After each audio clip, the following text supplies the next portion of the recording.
This segment, of course, is brought to you by FanDuel. The NBA is back, and there is no better place to get in on the action than FanDuel, the official sports betting partner of the NBA. Even if you missed the start of the game or want to ride the hot hand, FanDuel has live bets on everything from who will score next to the fourth quarter comebacks. Plus, you can even combine your live bets into a same game parlay for a shot at a bigger payout. It keeps every game exciting, especially when your team's making a late push.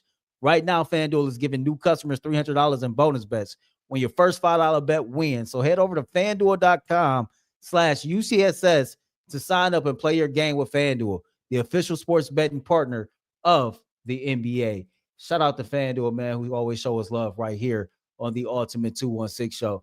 So me and you talked about this a little bit off the record, and I was in the UCSS chat the other day during the show. Shout out to the chat. And first and foremost, bro, football seems fun again, right? I was excited about the game last week. Internally, I'm overly excited to see the Cleveland Browns play this week. You've seen his aura, you've seen his energy, he being Shedeur Sanders, and how that translated over to the players on the team, right? And I've been, very, very strong in my stance about I want the Cleveland Browns to clean house. That if you are not somebody that own the Cleveland Browns, I think you should go. And I feel like I'm starting to kind of like walk back those comments as it pertains to Andrew Berry. Because when I take my emotions out of it and I look at this situation for what it is, this season alone, I'm going to say it again, this season alone, it's making me have a different point of view, and here's why. I understand that him and Kevin Stefanski both received contract extensions last offseason. To this day, we don't know the details of those extensions. We don't know the monetary amount. We don't even know the longevity of the contracts. We just know they got contract extensions. We also know that Hugh Jackson got a contract extension before and got his ass fired. So having a contract extension with the Cleveland Browns really don't, stamp anything for real. But I feel like Kevin and Andrew was both tasked with, okay, extensions aside, you got this season, this offseason, this season, to show me what it is, to show me that you are still the regime that can bring this team to glory. And you look at the moves that Andrew Berry has made this particular offseason, right? And you're starting to see the return on investment. We still got some games to play this season, and all the performances can go all the way left. Do I think that's going to be the case? No. But you look at a guy like Quinshon Judkins, right? Let's just pull up the draft right quick, right? Here's the draft picks. Mason Graham is going to be a certified baller in this league for a long period of time. Carson Schlesinger, I think me and you can already say that that's the defensive rookie of the year in the NFL. Mm-hmm. Quinshon Judkins is the Browns' best player on offense. Is it fair to say that Harold Fanning Jr. might be the second best player on offense for the Cleveland Browns right now? Yeah. I think that's a fair assessment. Dillon Gabriel, we tried it, failed. We know Dillon Gabriel is not a starting NFL quarterback, projected to be probably a quality backup quarterback in this league. Dylan Sampson, I think the jury is still out on him. He did score a touchdown last week. It'll be interesting to see if he becomes more involved in the game plan and what he can do. And then, of course, we are going into the second start of one Shedeur Sanders. If you look at just that draft class alone, right, and you talk about the hit rate, that hit rate might be over 50%, which is arguably one of the best draft classes in the history of the Cleveland Browns. Not even exaggerating that point.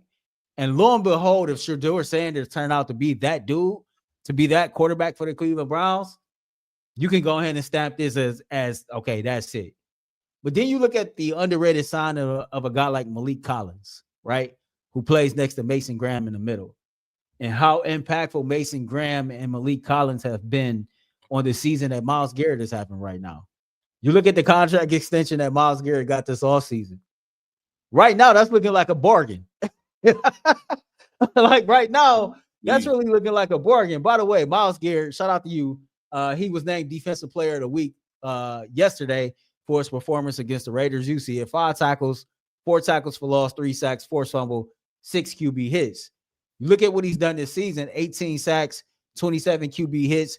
He's projected to get somewhere between 28 and 30 sacks this year. So you lock up the best defensive player in the NFL 13 weeks into the season. That's looking like a bargain. It looked like you still got off kind of cheap on that one. Malik Collins has been an underrated signing. You got a draft class that's shown to be very, very quality. Still some holes, still some hiccups, still some things that needs to be corrected. But if you look at just what he's done this offseason, you traded Greg Newsome, a guy that was on the last year of his contract, right? In return back, you get a Tyson Campbell, who is a longer corner, played a pretty damn good game last week against the Raiders, and is under contract for at least the next 2 seasons. So that's another feather in his cap for this year. Yeah. I feel like he's done enough this year to kind of make me change my perspective and my tune on everybody should go. But I'll add on this. I'm not quite there yet with Kevin Stefanski. That's just keeping it real. Why not with Kevin? And my argument is this, right? Because I agree with you 110% on everything you just said. Like, Andrew probably saved himself this offseason. Like, the draft is exceptional. Like, literally exceptional. If they pan out how we think we're going to pan out in the future, if they continue to play how they are this year, like Mason Graham, me and you were on the same page, Mason Graham, early, like, it's, hey, we got to wait and see. I'm not sure if he's doing what he's supposed to be doing. As of late, he's been balling. And I think he's learning from Malik Collins. He's learning and paying dividends from Myles Garrett, right? He's learning from these guys that have been in the league and been around and know what to do, how to be a professional, how to use your hands in certain techniques, how to use your leverage, and how to see where the ball is going. And he's playing well from that, right? Schwarzenegger's been a monster since preseason. Like, right. He's been a monster since day one. And we can all say we have not heard of him until the Browns drafted him. Like, wait, who is this guy? And then you talk about Tyson Campbell. Like, that was an in-season trade that looks like it's a really good trade because he fits the system better. So my argument with Andrew Berry is awesome. I agree with you. My argument with Kevin is like, hey, he's using Harold Fannin. He's using Dylan Sampson. He's using and putting these guys in position offense and defensively, and they're succeeding under him, right? So if they can succeed under him, I feel like that helps him gain an extra year or so. I'm not the beloved Kevin Stefanski right now. I'm not like standing on the table. He got to come back, but it makes sense to me. Like, hey, these younger guys, that's who they know. That's who they came up under, and they're thriving under his system, his culture, what he has going on in the building right now. Why wouldn't you want to see how this turns out maybe another year or two if things continue to ascend for those young guys?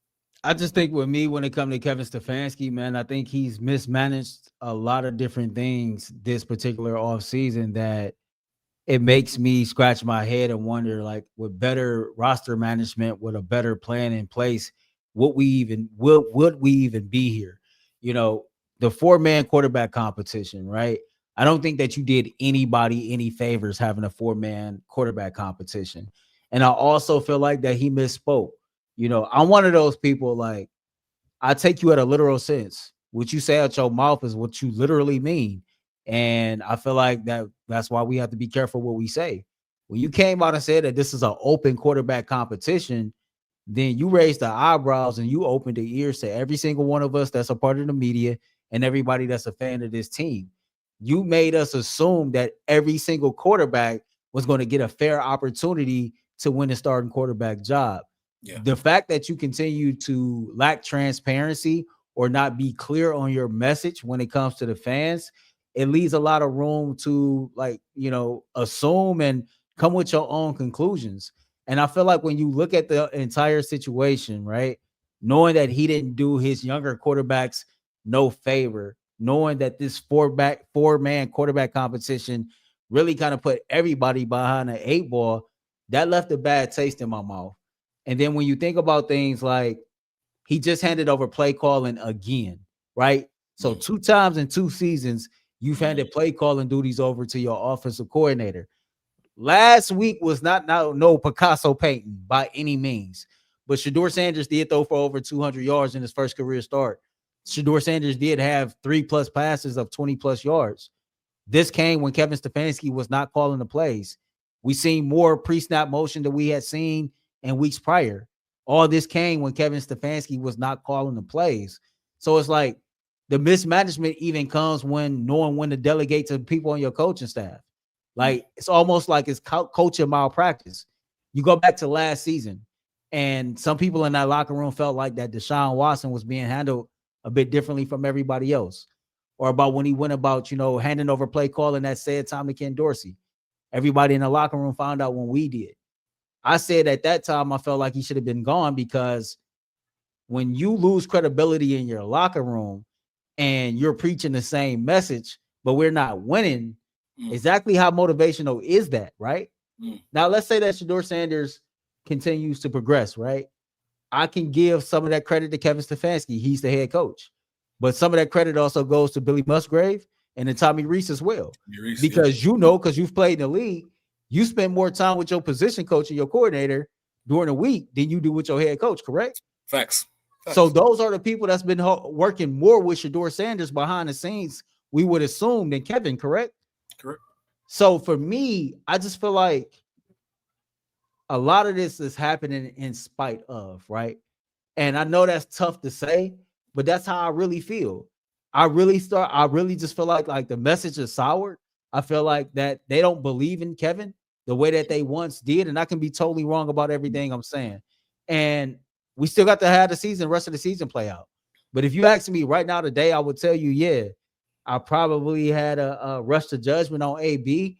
I think I'm changing my mind. I would probably keep him as the GM, but I would really, really find me a new head coach for the next season. I would say this, like, say Shedeur pans out and we like, okay, we think he can be the quarterback for the future, right? Next 6 games or 5 games, he plays well. He's ascending. He's showing some promise. And that's the biggest thing for a rookie quarterback. You want to show promise, right? Absolutely. You're going to have ups and downs, but you want to show promise. Hey, this kid can play. Oh, you see that throw. Like, you want to have some type of, you see the potential in him. I don't know at the end of the season if Shedeur shows that potential that Kevin's the best fit for Shedeur. Like the way Shedeur is, the confidence, the aura, I feel like he fits better with a different type of coach. And I'm not sure. I don't know if Kevin can handle everything that comes with Shedeur. Let's keep it a buck, bro. Baker Mayfield, big personality, right? Huge, yep. Odell Beckham, big personality, right? Yep. Shedeur Sanders, big personality, right? Yep. Now let's flip it. Jacoby Brissett, kind of reserve, right? Joe Flacco, kind of reserve, right? Jameis Winston was another one, big personality. All these big personality guys seemed like they didn't mesh well with Kevin Stefanski. It seemed like that whatever that relationship was, it just couldn't get right. Like, can't get right off of life, right? But you pay attention to the guys who he seems to trust more. You pay attention to the guys. I feel like Jacoby Brissett was probably the most successful quarterback in his system, for real, just off the top of my mind. But I think about guys like Dylan Gabriel, reserve personality, right? We just named them off. Jacoby Brissett, Joe Flacco, DTR to an extent, PJ Walker to an extent, right? Yeah. They're veterans. Some of them are journeymen, but they all cool, calm, and collective. Then you got these guys, man, with big, huge personalities. They got these auras. They got this energy about them. And it doesn't even fit Kevin's personality, because Kevin is real even keel, kind of laid back himself, right? And so to that point, I don't think he fits. And I don't think it fits a lot of personalities of people in that locker room. I just think it's time for a change when it comes to a head coach. Man, you hit the nail on the head. You hit the nail on the head with that one. Again, I wouldn't be surprised if they considered another year because of the success of some of the younger guys. But everything you said, I can't really argue with. And you made some really good points. But I'm telling you, if Shedeur shows if he comes out to be who I think he can be, then you definitely probably need to make a change at the helm. But if not, it'd be interesting to see how they handle it. Yeah, man, because, at the end of the day, I get it. He had his issues. And by no means is it a knock on Dylan Gabriel, but we all knew coming out of college, the better quarterback was Shedeur. The arm talent was there, right?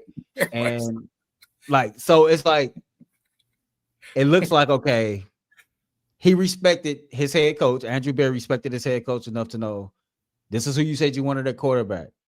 I got to respect the game. I got to respect the process. I got to allow you to cook. So I'm going to draft the guy that you want. even if I don't see it the same way. Right. But sure enough, as soon as the opportunity presented itself to make sure he had his guy, he got him. And I'm saying that because Jimmy Haslam said Andrew Berry picked Shedeur Sanders. So that is what it is, man. Y'all let us know what y'all think.